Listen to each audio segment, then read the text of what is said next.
പുസ്തക പ്രകാശനത്തിന് വേണ്ടി doctor Rajashree വാര്യരെയും ഏറ്റുവാങ്ങുന്നതിനായി doctor KM വേണുഗോപാലിനെയും സാദരം ക്ഷണിക്കുന്നു.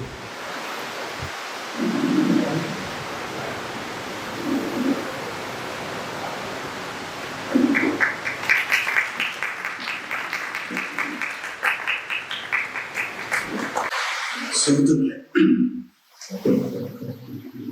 രാജശ്രീ വാര്യരുടെ സ്വാതോഹരണ പ്രഭാഷണം കേൾക്കാനാണ് നമ്മളെല്ലാം ഇവിടെ എത്തിയിട്ടുള്ളത്.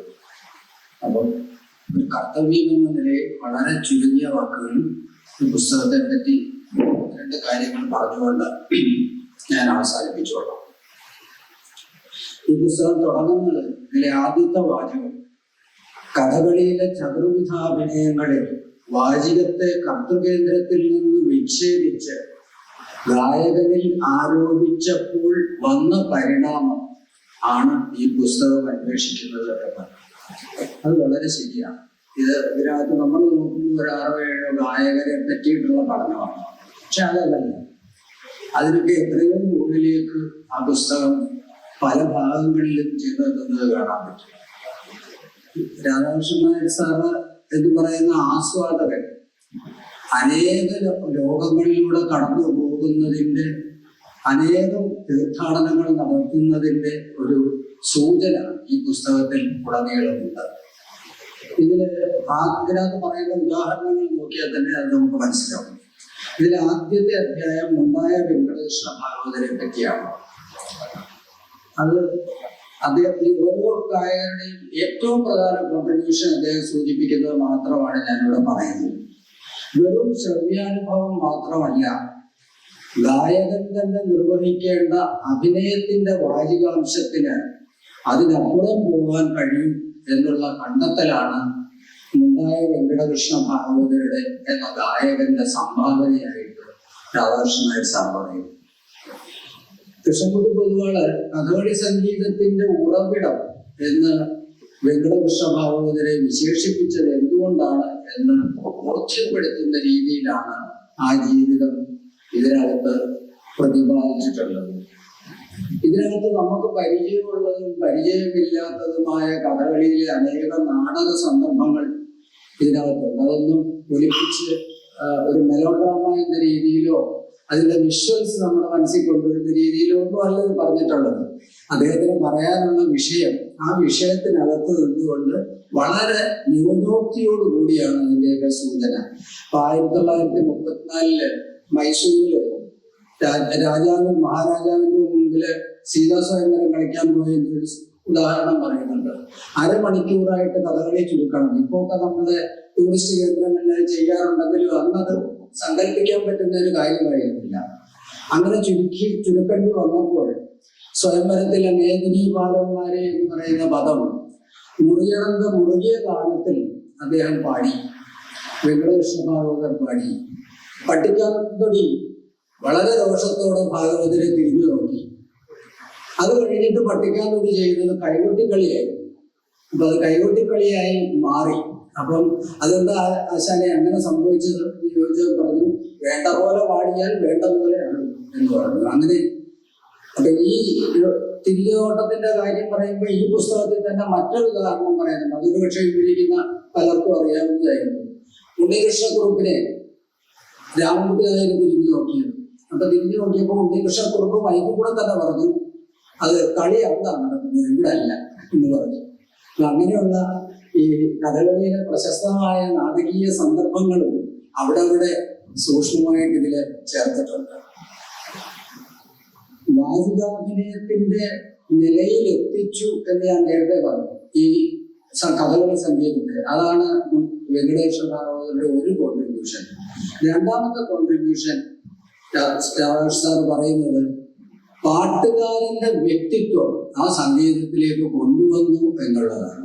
അതുവരെ നമുക്കറിയാം, പഴയകാലത്തെ പണ്ട് കഥകളി കണ്ടിട്ടുള്ള ആളുകൾക്കറിയാം, അക്ഷരസ്ഫുടതയോ വ്യക്തതയോ ഇല്ലാതെ പദങ്ങൾ ഒന്നും വേർതിരിച്ച് മനസ്സിലാവാത്ത രീതിയിൽ ഒരു ഒഴുക്കായിരുന്നു അന്നത്തെ ഒരു അലസപ്രയാണം ആദ്യകാല സംഗീതത്തിലുണ്ടായിരുന്നു. അവിടെ നിന്ന് മാറി ആ പാട്ടുകാരൻ ആരാണെന്ന് തിരിച്ചറിയാവുന്ന ഒരു രീതി ഈ ഭാഗവതരുടെ സംഗീതത്തിലുണ്ടായിരുന്നു.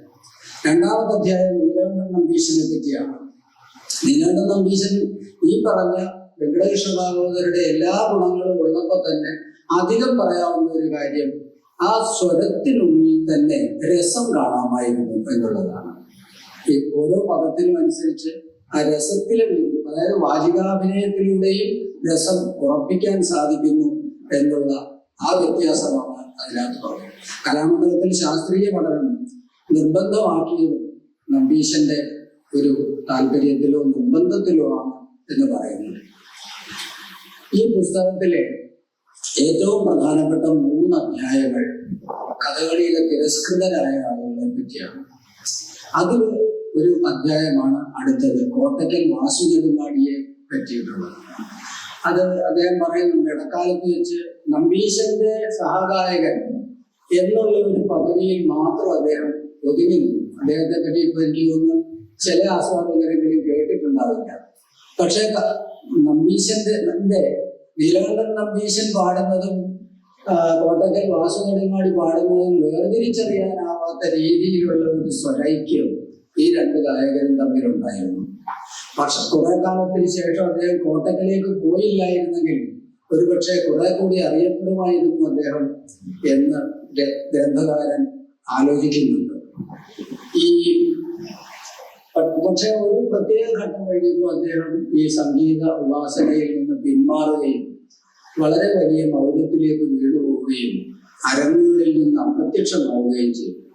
ഒരുപാട് കലാകാരന്മാർ അവരുടെ ജീവിതത്തിന്റെ ഒരു പ്രത്യേക ഘട്ടം കഴിയുമ്പോൾ ഇങ്ങനെ ഒരു നിശബ്ദതയിലേക്ക് വീണുപോകാറുണ്ട്. പ്രത്യേകിച്ച് പുറം ലോകത്തെ വലിയ ബഹളങ്ങൾ കാണുമ്പോൾ ആ റേസിൽ നിന്നൊന്ന് മാറി നിൽക്കണം, സ്വസ്ഥമായിരിക്കണം എന്ന തോന്നലാകാം അതിന്റെ പിന്നിൽ. അതിനെപ്പറ്റി അദ്ദേഹം പറയുന്നുണ്ട്. കോട്ടയ്ക്കൽ വാസു നെടുങ്ങാടി പറയുന്ന ഒരു വാചകം ഈ പുസ്തകത്തിൽ ഉദ്ധരിക്കുന്നുണ്ട്. ദീനനും നിസ്തേജനുമായി തീർന്ന് ജനങ്ങൾ പുറന്തള്ളുന്നത് വരെ അരങ്ങിൽ പറ്റിപ്പിടിച്ചു നിൽക്കുന്നത് കലാകാരന്റെ അന്തസ്സിന് ചേർന്നതല്ല. അത് നമുക്കും എല്ലാവർക്കും അതൊരു വലിയ മാതൃകാവാചകം ആയി തീരേണ്ടതാണ് എന്നാണ് തോന്നുന്നത്. ഇതിൽ ഏറ്റവും പ്രധാനപ്പെട്ട അധ്യായം ഉണ്ണികൃഷ്ണക്കുറുപ്പിനെ കുറിച്ചുള്ളതാണ്. അത് നമ്പീശന്റെ ആലാപന ശൈലിയെ സർഗാത്മകമായി വളർത്തിയ ഒരാൾ എന്ന രീതിയിലാണ് ഉണ്ണികൃഷ്ണക്കുറുപ്പിനെ കാണുന്നത്. ഇപ്പൊ എന്റെയൊക്കെ ചെറുപ്പത്തില് ഈ അരങ്ങിൽ വരുമ്പോ ഹൈദരാലിയും എംബ്രാന്തിരിയും ഹരിദാസും നന്നായി പാടിത്തുടങ്ങിയ കാലത്താണ് ഞാൻ കളി കണ്ടു തുടങ്ങുന്നത്. ഏറ്റവും ചെറുപ്പത്തിലല്ല, കുറച്ച് കളി മനസ്സിലായി തുടങ്ങിയ കാലത്ത് കണ്ടു തുടങ്ങുന്നത്. പക്ഷെ അപ്പോഴും ഈ ഉണ്ണികൃഷ്ണക്കുറുപ്പ് ഫാൻസിന്റെ ഒരു വലിയ ഉപദ്രവം അക്കാലത്തുണ്ടായിരുന്നു. ഇവരൊക്കെ എന്തു പാടിയാലും തൃപ്തി വരാത്ത, അതായത് ആസ്വാദകരുടെ അഡിക്ഷൻ എന്ന് പറയുന്നത് ഒരിക്കലും വിട്ടുപോകാത്ത, ഏറ്റവും കൂടുതൽ വലിയ ഒരു ഫാൻ ഫോളോവിംഗ് ഉണ്ടായിരുന്ന ഗായകനായിരുന്നു ഉണ്ണികൃഷ്ണക്കുറുപ്പ്. അദ്ദേഹം യഥാർത്ഥത്തിൽ സംഗീതം പഠനം പകുതി വഴിയിൽ വെച്ച് നിർത്തി ചിത്രഭ്രമത്തിന്റെ പാരമ്പര്യം ഉണ്ടായിരുന്നു. ഈ പാരമ്പര്യം ഉണ്ടായതുകൊണ്ട് ഭ്രാന്തം അഭിനയിച്ചാണ് കലാമണ്ഡലത്തിൽ നിന്ന് പുറത്തേക്ക് പോകുന്നത്. അതിനെപ്പറ്റി ഗ്രന്ഥകാരൻ പറയുന്നത് നിസ്സഹായന്റെ പ്രതിഷേധ മുദ്രയായ തിരോധാനം എന്നാണ് പറയുന്നത്. നല്ല പ്രയോഗമാണ്, നിസ്സഹായന്റെ പ്രതിഷേധ മുദ്രയായ തിരോധാനം. അങ്ങനെ സംഗീതം പഠിക്കാതെ 1-2 മാസത്തെ പരിശീലനം കൊണ്ട് മാത്രം ഗുരുവിനോടൊപ്പം പാടാനുള്ള കഴിവുണ്ടാക്കി ഉണ്ണികൃഷ്ണക്കുറുപ്പ് എന്നുള്ളതാണ്. നമ്പീശനോടൊപ്പം പാടുമ്പോൾ ഉണ്ണികൃഷ്ണക്കുറുപ്പ് നമ്പീശന്റെ തുടർച്ചയായിട്ടാണ് തോന്നുന്നത്. ആരാണ് പാടുന്നത്, ആരാര് രണ്ടുപേരും ഏതാണ്ട് ഒരേപോലെ. ഉണ്ണികൃഷ്ണക്കുറുപ്പിന് അതേപോലെ പാടാനുള്ള ഒരു ശേഷി ഉണ്ടായിരുന്നു. പക്ഷെ പിന്നീട് ഒറ്റയ്ക്ക് പാടിയപ്പോൾ, പൊന്നാനിയായപ്പോൾ അത് മറ്റൊരു പാട്ടായി മാറി. അതില് പലപ്പോഴും ഈ നമ്മൾ സാധാരണ പറയാറുണ്ട്, ഈ കലാസൃഷ്ടികൾക്ക് ചിലപ്പോൾ ശില്പഭദ്രത കൊണ്ട് മതിയാവും. ചിലപ്പോൾ അതിനകത്തെ ശില്പത്തിൽ ഒരു ചെറിയ പിഴവ് വന്നാലും അത് കൂടുതൽ മഹത്വമാകും. ചിലപ്പോൾ ഈ പിഴവ് കൊണ്ട് മാത്രം മഹത്വമായി തീരുകയും. അപ്പൊ അങ്ങനെ ഈ ഉച്ചസ്ഥായിയിലൊക്കെ വരുന്ന അവസരങ്ങളെ പോലും ആസ്വാദകർ ഭയങ്കരമായി സെലിബ്രേറ്റ് ചെയ്തു എന്നുള്ളതാണ് ഉണ്ണികൃഷ്ണക്കുറുപ്പിന്റെ ഒരു വലിയ സന്തോഷം എന്ന് പറയുന്നത്. ഇതുപോലെ പിന്നീട് ഇങ്ങോട്ട് കലാമണ്ഡലം ഗംഗാധരൻ, പള്ളം മാധവൻ, ഹൈദരലി, എംബ്രാന്തിരി, ഹരിദാസ് തുടങ്ങിയ ഗായകരെ പറ്റിയും അത് കൂട്ടത്തിൽ നിന്നും വേറെ നിൽക്കുന്ന ചമ്പക്കുളത്തെ പറ്റിയിട്ടുള്ള ആ ഒരു ചുവന്ന താടി വേഷത്തിന്റെ അലർച്ചയും ഇതിനകത്ത് ഒരു അധ്യായത്തിലുണ്ട്. ബാക്കിയെല്ലാം ഗായകരെ ഈ പറഞ്ഞ ഗാനങ്ങളെ പറ്റിയും ഉള്ള പരിണാമം. അപ്പൊ ഇതിൽ ഏറ്റവും കൂടുതൽ ഗ്രന്ഥകാരൻ അഭിനമിച്ചെഴുതുന്നത് 3 പേരുടെ കാര്യമാണ്. ഒന്ന്, ഞാൻ നേരത്തെ പറഞ്ഞ പോലെ കോട്ടയ്ക്കൽ വാസുദേവനാടിയുടേത്. രണ്ടാമത്തത്, കോട്ടയത്തുള്ള എനിക്ക് അഭിമാനം തോന്നുന്ന വിധത്തിൽ പള്ളം മാധവനെ പറ്റി. മൂന്നാമത്തത് ഹൈദരലിയെ പറ്റി. അത് പള്ളം മാധവനെ പറ്റിയുള്ള ഈ പുസ്തകത്തിലെ ആ ലേഖനം വളരെ വിശേഷപ്പെട്ട ലേഖനമാണ്. എനിക്ക് തോന്നുന്നു ഞാൻ മലയാളത്തിൽ അത്രയും കാര്യമായി പള്ളം മാധവനെ പ്ലേസ് ചെയ്യുന്ന ഒരു ലേഖനം കണ്ടിട്ടില്ല. അത് പറയുന്ന കൂട്ടത്തിൽ അദ്ദേഹം ഈ പറയുന്ന 3 ആളുകളും ഏതെങ്കിലും ഒരു കാരണവശാൽ തിരസ്കൃതരായ ആളുകളായിരുന്നു. അതില് ഈ പള്ളം മാധവനെ പറ്റിയുള്ള ലേഖനത്തിലെ ഒരു ഭാഗം വായിക്കാം. കലാരംഗത്ത് ജാതി ഉച്ചനീചത്വങ്ങൾ ചില പരിചിന്തനത്തിന് വിധേയമാകാത്തത് എന്തുകൊണ്ടാണ് എന്ന് പരിശോധിക്കപ്പെടേണ്ടതിന്റെ സാങ്കത്യം പോലും ഇന്ന് അപ്രസക്തമായി കഴിഞ്ഞിരുന്നു. കർണാടക സംഗീത രംഗത്തും നൃത്തരംഗത്തും നിലനിൽക്കുന്ന ഈ ആധിപത്യം കുറഞ്ഞ തോതിലെങ്കിലും ചോദ്യം ചെയ്യപ്പെട്ടിരുന്നു. എന്നാൽ കഥകളിയിൽ അതിന് നേരിയ ഇളക്കം പോലും സംഭവിച്ചിട്ടില്ല. പള്ളമാധവന്റെ ഏറ്റവും വലിയ പ്രത്യേകതയായി പറയുന്നത് കളിയരങ്ങുകൾക്ക് അപരിചിതമായിരുന്ന പല കഥകളും ഓർമ്മിച്ചെടുത്ത് അവതരിപ്പിക്കുകയും ചൊല്ലിയടിക്കുകയും ചെയ്തു എന്നുള്ളതാണ്. ഇതിനകത്ത് അങ്ങനെ ചെയ്തിട്ടും അദ്ദേഹം പിന്നിലക്കാരിൽ ഏറ്റവും പിന്നിലായി പോയ ഒരാളാണ് പള്ളം മാധവൻ. അത് പിന്നെ അദ്ദേഹം കാരണം പറയുന്നത് സമുദായ സ്വഭാവമാണ്. അതായത് ഈഴവ സമുദായത്തിൽ നിന്ന് അങ്ങനെ വലിയ നായകരൊന്നും വന്നിട്ടില്ല. പൊതുവെ ഈ നായർ സമുദായത്തിന്റെ ഒരു ആധിപത്യം കഥകളി വേഷങ്ങളിലും അതേപോലെ ഗാനരംഗത്തും ഒക്കെ ഉണ്ട്. ഇദ്ദേഹം തന്നെ വളർന്നു വന്ന ഒരു കമ്പനി തൊഴിലാളിയായിരുന്നു. വീട്ടിൽ ആർക്കും ഒരു കലാപാരമ്പര്യമില്ല. മലബാറിലെ ഒരു തീയ കുടുംബത്തിൽ നിന്ന് വരുമ്പോൾ കലാപാരമ്പര്യത്തിൽ കൂടെ അതിന്റെ കൂടെ കിട്ടും. പക്ഷെ ഇവിടെ ഈ പഞ്ചിക്കാട്ട് ഉള്ള ഒരു സാധാരണ ഈഴവ കുടുംബത്തിൽ നിന്ന് വരുന്ന അദ്ദേഹത്തെ സംബന്ധിച്ചിടത്തോളം അങ്ങനെ കലാസമിതിയെ വളർത്തിക്കൊണ്ടു വരുവാനുള്ള ഒരു സാഹചര്യവും ഉണ്ടായിരുന്നില്ല. എന്നിട്ടും അദ്ദേഹം പൊതുവെ ആളാത്ത കഥകൾ പോലും അദ്ദേഹത്തിന് പ്രസിദ്ധമായിരുന്നു. ഹരിചന്ദ്രയരിതം, നിഴൽക്കൊത്ത് അല്ലെങ്കിൽ ശാകുന്തളം പോലെയുള്ള കഥകൾ പോലും അദ്ദേഹത്തിന് ചൊല്ലിയടിക്കാനും ഒക്കെ കഴിയുമായിരുന്നു.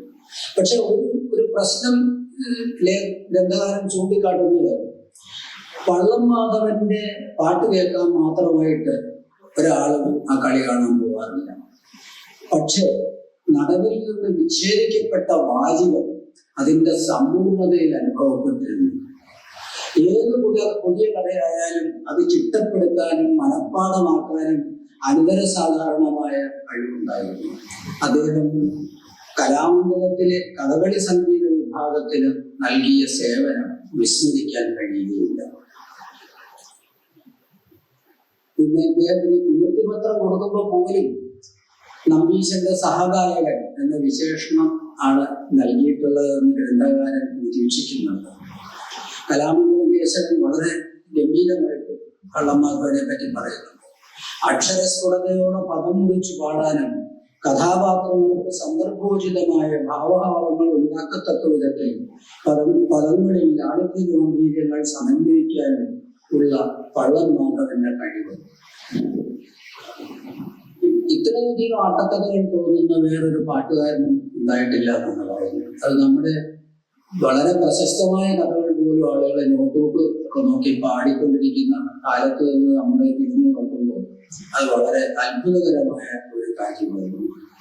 മറ്റൊന്ന്, വരേണ്യ ഗായകരുടെ ഇടയിലെല്ലാം തല ഉയർത്തി നിൽക്കാനും നന്നായി പാടാനും അദ്ദേഹത്തിന് സാധിക്കും. ഇങ്ങനെ തിരസ്കൃതരായ 3 ഗായകരെ, മറ്റൊന്ന് ഹൈദരാലി, ഹൈദരാലിയുടെ ജീവിതത്തിലുണ്ടായ ആ ദുരനുഭവങ്ങളെല്ലാം അദ്ദേഹം ഓർത്തെടുക്കുന്നുണ്ട്. അതേപോലെ കോട്ടത്തിൽ വാസുദേവനാടിയുടെ കാര്യം നമ്മൾ ആദ്യമേ പറഞ്ഞു. ഇങ്ങനെ പൊതുവെ നമ്മുടെ ശ്രദ്ധയിൽപ്പെടാത്ത 3 പേരെ തെളിച്ചെടുക്കുന്നു എന്ന് പറയുന്നത് ഈ പുസ്തകത്തിലെ വളരെ പ്രധാനപ്പെട്ട ഒരു ഭാഗമാണ്. അതുപോലെ ഈ കഥകളിയിലെ സംഗീതത്തിന് കാലാകാലങ്ങളിൽ വന്നിട്ടുള്ള മാറ്റം കൃത്യമായി രേഖപ്പെടുത്തി വെക്കുന്ന ഈ പുസ്തകം കഥകളി ആസ്വാദകരെ സംബന്ധിച്ചിടത്തോളം അമൂല്യമായ ഒരു നിധിയാണ്. ഈ ജാതീയമായ വിവേചനത്തിനെതിരെ ഇങ്ങനെയുള്ള ലേഖനങ്ങൾ എഴുതി കഴിഞ്ഞാണ് അദ്ദേഹം ആ ആക്ഷേപത്താൽ തന്നെ വളരെയധികം മാനസികമായി വിഷമിക്കേണ്ടി വന്നത് എന്നത് ഞങ്ങളെ എല്ലാവരെയും അക്കാലത്തും വളരെയധികം വിഷമിപ്പിച്ച ഒരാളാണ്. സാറിന്റെ ആതിഥ്യം അനുഭവിക്കാനും ആ പ്രസന്ന സാന്നിധ്യത്തിൽ വളരെ ഉന്മേഷവാനാവാനും അപൂർവമായ ഭാഗ്യം ലഭിച്ചിട്ടുള്ള ഒരാളാണ് ഞാൻ. അദ്ദേഹത്തിനോടുള്ള ഒരു സമർപ്പണമായി ഈ 2 വാക്ക് പറഞ്ഞ് ഞാൻ അവസാനിപ്പിക്കുന്നു. രാധാകൃഷ്ണൻ സാറിന്റെ പുസ്തകം പറയുമ്പോൾ ഇത് പുസ്തകം കയ്യിൽ കിട്ടിയപ്പോൾ തുറന്നു നോക്കിയപ്പോൾ ആദ്യം കാണുന്നത് പള്ളം മാധവനെ കുറിച്ചുള്ള നോക്കുന്നത്. അത് വായിക്കുമ്പോൾ സാറ് നേരിട്ട് മുന്നിലിരുന്ന് സംസാരിക്കുന്ന പോലെയാണ് എനിക്ക് തോന്നിയത്.